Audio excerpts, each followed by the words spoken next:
Holding terbesar di Asia Tenggara saat ini yaitu Temasek dari Singapura yang memiliki total aset sekitar 389 miliar US dollar atau sekitar 4.620 triliun rupiah. Kemudian diikuti oleh Khazanah Berhad dari Malaysia yang memiliki aset total sekitar 35,8 miliar US dollar atau sekitar 537 triliun rupiah. Mereka berperan dalam mengelola investasi dan aset negara masing-masing, atau simpelnya, mereka fokus untuk menaikkan aset negaranya masing-masing. Meski pada dasarnya BUMN Indonesia memiliki aset yang jauh lebih besar dibandingkan mereka, tetapi hingga saat ini Indonesia belum mempunyai badan yang fokus untuk meningkatkan aset yang dimiliki. Tak heran jika banyak BUMN yang mempunyai anak usaha tak relevan dengan bidangnya.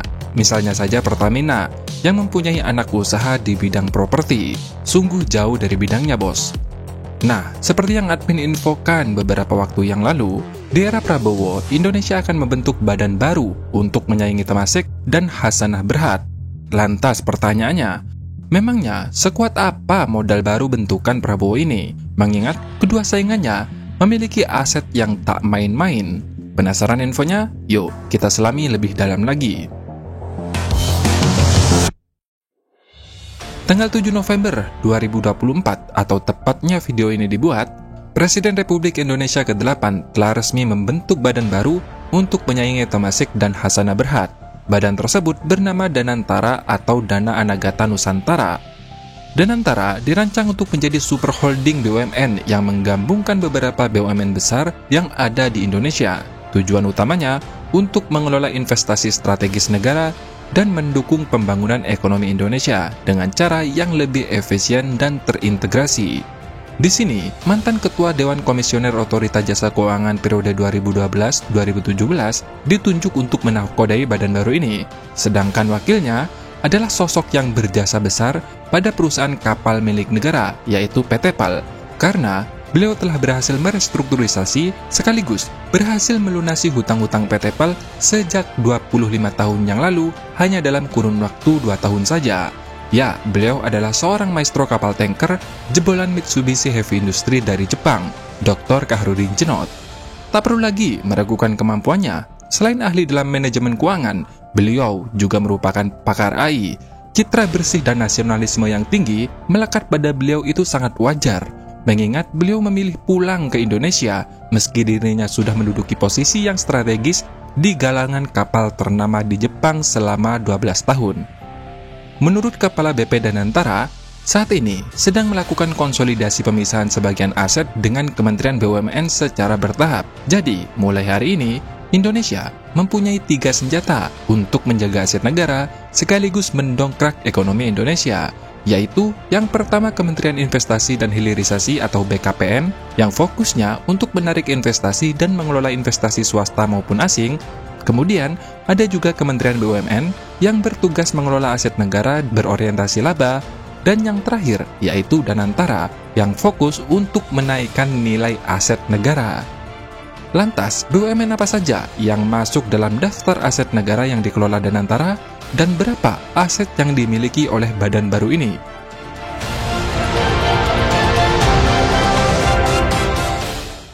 Mengutip dari katadata.com, untuk tahap pertama, saat ini ada 7 badan usaha milik negara yang bakal masuk ke Danantara, yaitu PT Bank Mandiri, PT Bank Rakyat Indonesia, PT PLN, Pertamina, PT Bank Negara Indonesia, PT Telkom, dan yang terakhir MinID.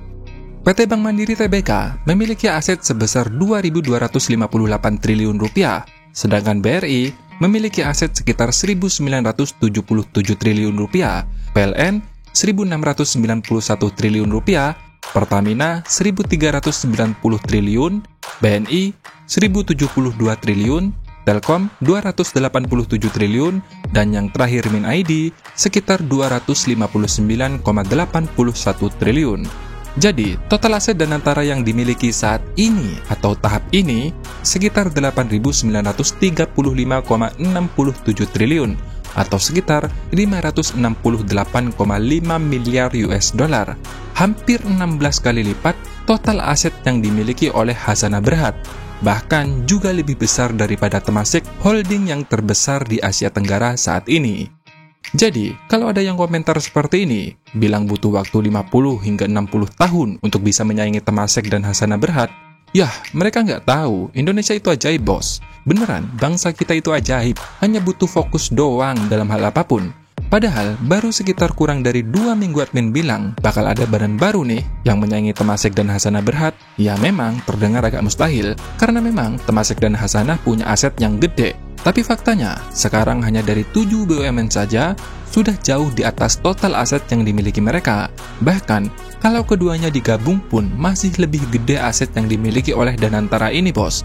Ingat, ini masih tahap pertama. Kedepan, masih bakal ada banyak lagi loh BUMN yang masuk ke Danantara. Lantas, kenapa saya menggaungkan aset yang dimiliki Danantara, padahal kinerjanya pun belum kelihatan? Jadi begini, lembaga atau badan investasi seperti Danantara, Temasek, dan Hasanah Berhad, kepemilikan aset merupakan hal yang paling penting, bahkan dikatakan hal utama, bos. Karena jika aset Danantara lebih kecil dari saingannya, maka kapasitas investasi Danantara juga akan lebih terbatas. Apalagi Danantara bukanlah badan investasi murni, melainkan bentukan negara. Tentu, persaingan dengan Temasek dan Hasanah bukan semata-mata hanya sekedar profit yang dikejar, melainkan pasti sedikit banyak ada hal politik. Maksudnya di sini bukan politik praktis, melainkan politik kepentingan nasional. Misalnya, kita ingin mandiri dalam sektor energi dan ingin memanfaatkan kelapa sawit menjadi alternatif BBM. Tentu, PR utamanya, kita harus mengambil alih kebun-kebun kelapa sawit yang saat ini dikuasai oleh asing, termasuklah dari Singapura dan Malaysia. Dan lagi-lagi, Danantara berhadapan dengan keduanya, yaitu Hasanah Berhad dan Temasek. Contoh lain, kita ingin menjadi pemain global dalam hal teknologi, kita bisa tiru Temasek yang berinvestasi di startup seperti Alibaba dan Tencent. Tidak hanya memberikan keuntungan finansial, tetapi juga memperkuat dalam hal ekosistem teknologi global. Nah, kalau modalnya lebih sedikit, bos, bagaimana mau bersaing? Dengan lebih banyak aset, Danantara akan memiliki banyak kekuatan dan daya tarik di pasar global. Mereka dapat bernegosiasi dengan lebih baik, mendapatkan akses peluang yang lebih inklusif, dan membangun jaringan bisnis yang lebih luas. Dan yang paling penting nih, bos ya, Danantara dapat mengambil langkah agresif di pasar dan tidak tergantung pada investor asing. Gampangnya, Danantara sulit untuk di-mirroring. Maksudnya di sini, karena Danantara memiliki finansial yang lebih besar, tentu akan sulit bagi saingannya untuk menjatuhkan Danantara. Tak perlu munafiklah, badan ini dibentuk oleh negara. Tentu seperti yang saya bilang, pasti ada bau-bau politik kepentingan nasional, bos. Contoh realnya nih, biar mudah. Misalnya, Danantara ingin berinvestasi di sektor otomotif. Contohnya, Indonesia bekerja sama dengan Geely untuk membuat sebuah mobil nasional. Kemudian, Danantara berinvestasi di perusahaan mobil nasional tersebut. Karena Temasek tidak ingin bisnisnya terganggu di Indonesia, karena Temasek adalah pemegang saham terbesar di Astra International, maka mereka juga berinvestasi di perusahaan otomotif nasional Indonesia. Tujuannya, ya tentu bukan untuk memajukan, tetapi untuk membatasi. Tentu, dengan modal yang lebih besar, Danantara tidak akan membiarkan hal tersebut, bos. Seperti itu. Nah, bagaimana nih menurut kalian? Apakah kalian setuju dengan pembentukan badan baru Danantara ini? Silakan tulis pendapat kalian di kolom komentar. Semoga informasi ini bermanfaat. Terima kasih sudah menonton. Sampai jumpa di next video. Dadah!